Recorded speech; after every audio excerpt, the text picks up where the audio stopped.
Goeiedag. Ek lees vandag vir ons uit Psalm 56 vers 4. Die dag wanneer ek bang is, vertrou ek op U. Daar is mense wat dink geloof beteken dat 'n mens nooit bang is nie. Maar die Bybel vertel vir ons 'n ander storie. Dawid skryf hierdie Psalm terwyl hy in die hande van die Filistyne is, ver van die veiligheid van sy eie mense af. Hy is nie ontasbaar nie. Hy voel die druk, hy ken die gevaar en hy weet hoe vrees voel. Daarom staan sy woorde uit. Die dag wanneer ek bang is, vertrou ek op U.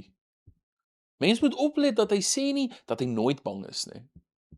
Hy erken sy vrees, maar hy laat nie toe dat dit die laaste woord spreek het nie. Sy vertroue in God bestaan nie omdat sy omstandighede maklik is nie, maar omdat God groter is as dit wat vir hom bang maak. Een van die mooiste beelde in hierdie Psalm is wanneer Dawid sê, hou tog my trane in U leersak. Dis 'n baie aangrypende manier om te sê dat geen traan by God ongesien verbygaan nie. Elke oomblik van pyn, elke slaaplose nag en elke stil gebed is vir hom bekend. Wat vir ander onbelangrik lyk, is vir ons Here kosbaar. Dit verander nie noodwendig alles onmiddellik nie, maar dit verander hoe ons deur moeilike tye stap. Ons hoef nie voor God voor te gee dat ons sterk is nie.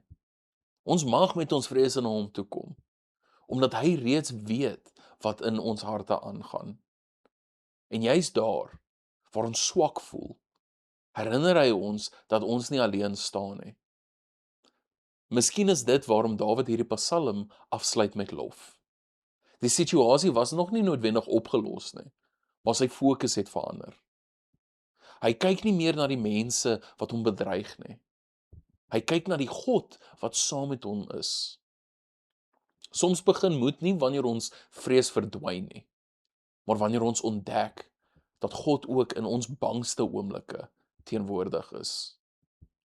Wat is die vrees wat jy vandag saam met jou dra? En hoe kan jy dit bewuslik in die Here se hande plaas? Here, U ken die vrese wat ons stilweg saamdra. Dankie dat U elke traan sien en elke gebed hoor. Help ons om soos Dawid nie deur vrees beheer te word nie, maar om elke dag ons vertroue op U te stel. Amen.